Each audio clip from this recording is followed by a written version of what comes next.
నెల్లూరులో కృష్ణ చైతన్య విద్యా సంస్థల అంశంపై వైసీపీ నేతలు చేస్తున్న ఆరోపణలకు టీడీపీ నేతలు కౌంటర్ ఇచ్చారు. డిప్యూటీ మేయర్ రూప్ కుమార్ యాదవ్ ఆధ్వర్యంలో అంబేద్కర్ విగ్రహానికి పాలాభిషేకం చేసి నిరసన తెలిపారు. వైసీపీ ఎమ్మెల్సీలు రాజకీయ డ్రామాలు చేస్తున్నారని, సాధారణ తనిఖీలు రాజకీయ కోణంలో చూపిస్తూ అనుభూతి పొందే ప్రయత్నం చేస్తున్నారని ఆరోపించారు. పెద్ద రాజకీయ డ్రామా.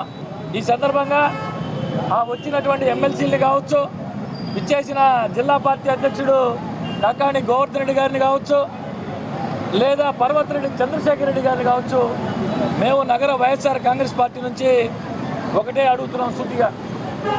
అసలు ఏమి జరిగితే మీరందరూ ఇక్కడ అంబేద్కర్ గారి సాక్షిగా నిన్నటి రోజున ఈ డ్రామాకి తెరలేపారు? కృష్ణ చైతన్య విద్యా సంస్థలు ఏమన్నా మూసేశారా?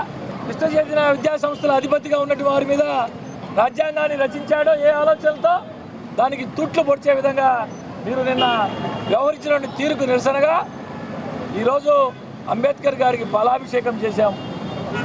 ఈ సందర్భంగా అడుగుతున్నా, వచ్చిన ఎమ్మెల్సీలందరూ రకరకాలుగా మాట్లాడారు. మా నాయకుల గురించి మాట్లాడారు, కక్ష సాధింపులు అని చెప్పి మాట్లాడారు.